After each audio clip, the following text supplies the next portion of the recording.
Horas con 37 minutos desde las ciudades. El puente vacacional puede parecer una pausa bienvenida, menos tráfico, más turismo, más ingresos, descanso.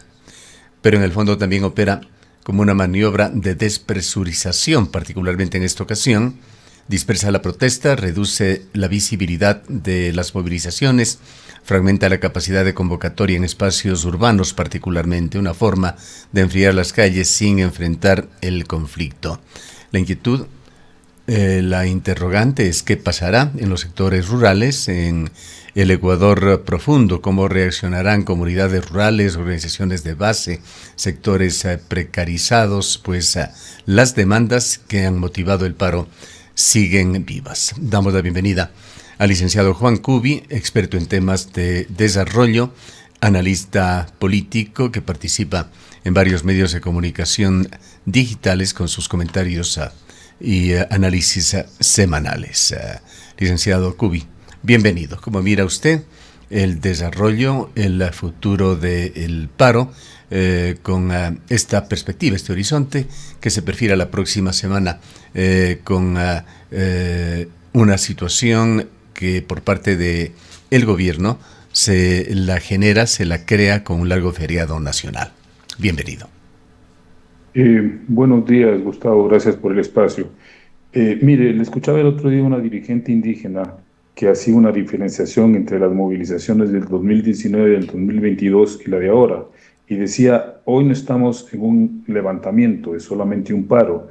Y si usted se fija, las estrategias del movimiento indígena difieren de las anteriores. No ha habido esta idea de convocar a grandes contingentes de campesinos, de indígenas, de conducirlos de Quito. Ahora se ha dado cuenta que se dan focos de paralización en distintos puntos del país, se van sumando periódicamente algunas otras comunidades, algunas otras organizaciones, lo cual lo que denota es que esta decisión de dar un feriado de 4 días no necesariamente va a desmontar este tipo de acción y de movilización. Escuchaba a un periodista que decía que a lo mejor ni siquiera va a contribuir a fomentar el turismo, como lo plantea el presidente de la República, porque mucha gente, ante la inviabilidad del diálogo, de un acuerdo entre el movimiento indígena y el gobierno, no va a salir, no va a optar esos 4 días por visitar playas o visitar zonas turísticas, sino que tal vez se vaya a replegar en sus casas, en sus barrios, en sus viviendas, disfrute del feriado, pero sin necesariamente alimentar el turismo. Y me parece que no es una medida muy coherente la de los 4 días de vacaciones en términos de desmontar la conflictividad social.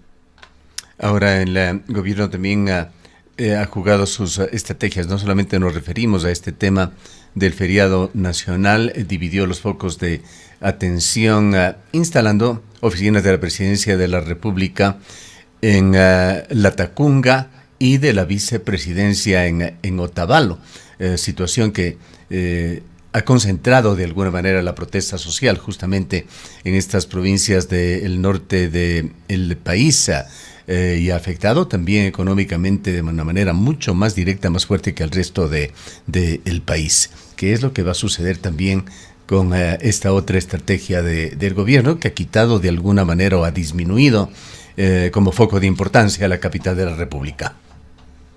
Gustavo, creo que la conflictividad que vivimos hay que entender desde una perspectiva más profunda, ¿sí?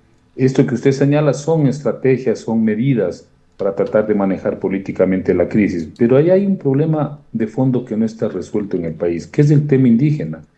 Son 6 años, desde el 2019 al 2025, son 6 años en los cuales hemos tenido tres, llámelo paros, levantamientos, estallidos sociales, llámelos como usted quiera, pero son fenómenos que prácticamente han afectado absolutamente el desarrollo de las actividades económicas, sociales en este país.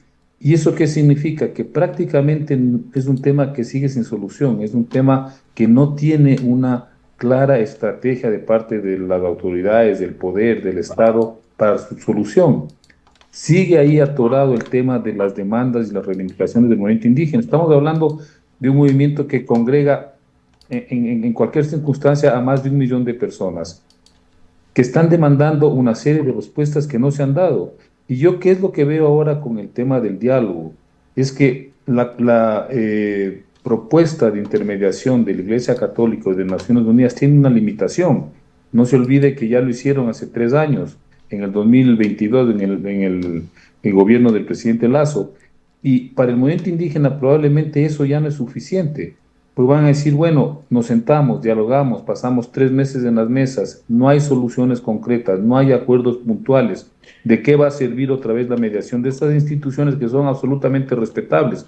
Pero el tema es que en política, Gustavo, las cosas tienen que ser también viables. Entonces, estamos realmente en una especie de callejón sin salida al momento. Y yo no veo que próximamente se vaya a resolver este conflicto. Me parece que hemos caído en una especie de guerra de resistencia. El gobierno en su intransigencia no quiere derogar las medidas, no quiere plantear un diálogo abierto, democrático, y el movimiento indígena también está cerrado en sus reivindicaciones. Y lo que está ocurriendo es que el sendero para una salida institucional y democrática a la crisis creo que se está estrechando cada vez más.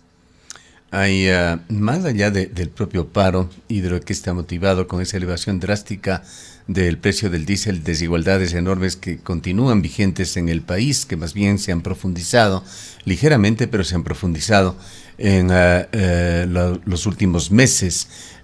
Hay el coeficiente Gini, que usted, por sus estudios en el área, en el desarrollo rural, en sociología los conoce como el coeficiente Gini, que es un indicador internacional de desigualdad, coloca a Ecuador, y esta es una cifra muy reciente del INEC, en 46,3, sabiendo que 100 es máxima desigualdad, y esta cifra, publicada por el propio INEC, institución ecuatoriana, ubica a Ecuador entre los países más desiguales de América Latina.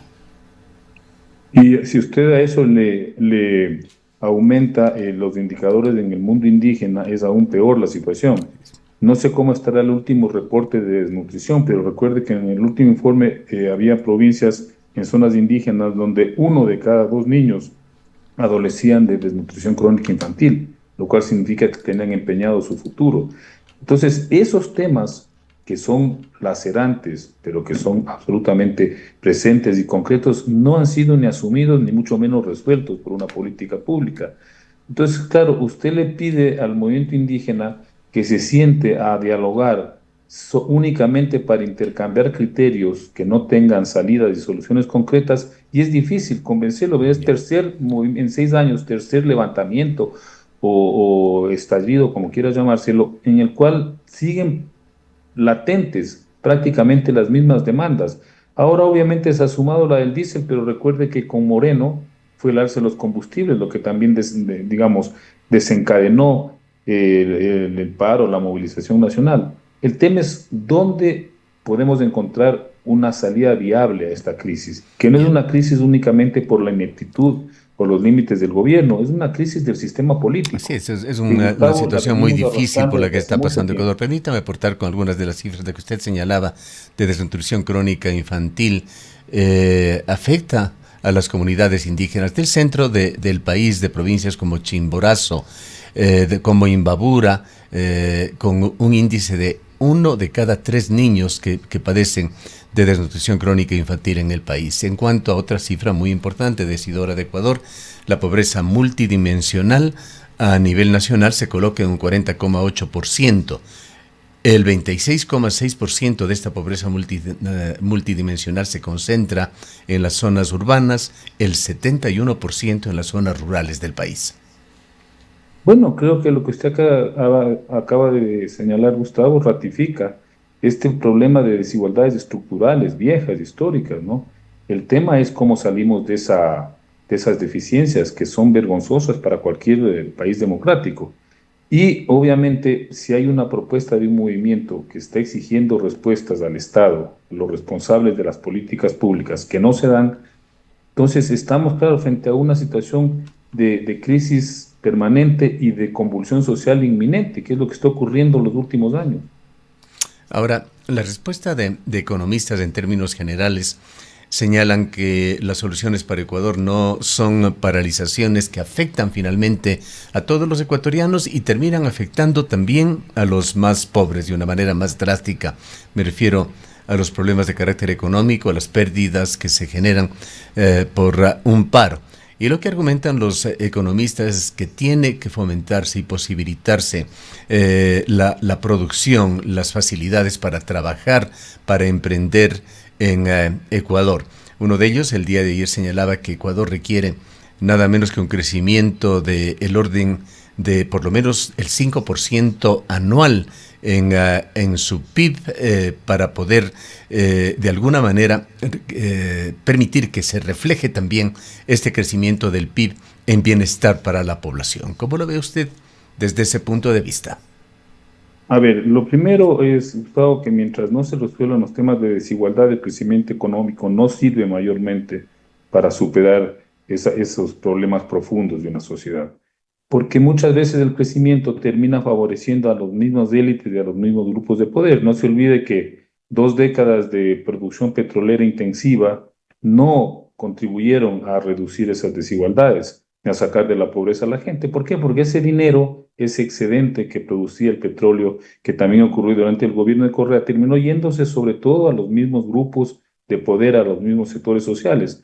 De manera que el crecimiento por sí no resuelve estos problemas. Y el otro tema, hablando de las paralizaciones, las movilizaciones, mire, el 16 de septiembre hubo la marcha, esta multitudinaria, ejemplar, a nivel no solamente del país, a nivel mundial, por el agua en la ciudad de Cuenca. Es la única forma de plantearle al poder una demanda desde la ciudadanía, es movilizándose, es ocupando el espacio público. Obviamente en Cuenca no podemos hablar de un paro, pero sí hubo prácticamente una paralización de las actividades porque voluntariamente toda la ciudadanía participó y se sumó a esa expresión democrática. No hay otras formas. Sin embargo, vea la ceguera del gobierno, vea la sordera del gobierno. Ni ve ni escucha lo que está sucediendo, esto es, en este caso concreto, con la demanda por la defensa del agua en Cuenca y en el Azuay. ¿Qué hacemos frente a una demanda mucho más compleja como es la del mundo indígena?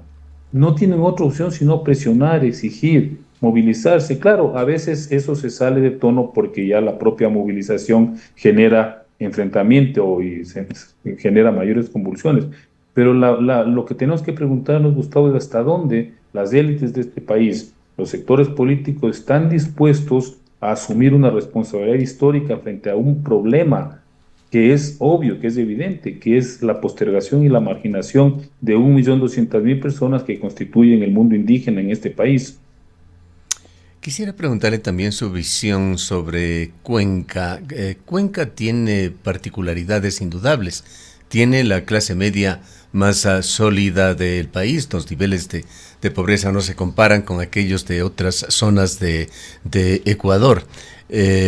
Cuenca tiene muy buena calidad de servicios en general, pero Cuenca en esta ocasión no se ha mostrado indiferente, ha quedado todavía fresco ese tema del Quinto Río, de la gran marcha por el tema de Quimsacocha, y parte de la agenda de Cuenca lo hemos visto en las calles, en las manifestaciones que se han dado durante esta semana, sigue siendo el tema de Quimsacocha, pues no hay situaciones resueltas, definitivas desde el punto de vista legal sobre este tema.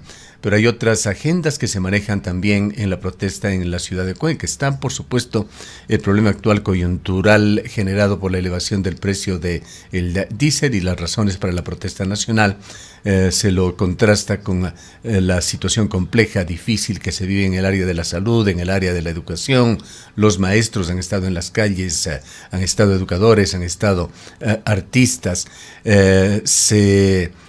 Ha protestado también por parte de jubilados sobre las amenazas que significa esta ley de fortalecimiento y sostenibilidad crediticia del IES, que está recibiendo muy fuertes críticas, no solamente de sectores interesados, diríamos, sobre el tema como jubilados o pensionistas. Hay destacados analistas económicos que hablan sobre los enormes riesgos que se ha creado con esta ley que permite intervenciones de carácter financiero en los fondos del IES a través de el BIES. Y está también algún tema internacional de importancia que es parte de un debate a nivel mundial, la situación de Gaza. Para no perdernos, le pedía su análisis sobre estas protestas y la forma en que se ha llevado en la ciudad de Cuenca en esta semana. Yo haría una división, Gustavo. Hay protestas que suelen ser reiteradas, permanentes, como la que usted ha señalado, y que obviamente evidencian que hay una cierta decepción, un cierto desencanto de sectores sociales frente a las políticas del gobierno. Eso no es novedoso. Yo sí marco una diferencia con la marcha del 16 de septiembre, porque esa fue una expresión ciudadana multitudinaria frente a un mensaje que debe haber calado de distinta manera en los sectores sociales que participaron en la marcha, pero que unificaron una demanda ciudadana. Si usted va a preguntar, algunos quieren agua para consumo humano, otros querrán el agua para alimentar a las mascotas, otros querrán el agua para producir agua sana, pero ese referente del agua como un elemento simbólico fue tremendamente movilizador.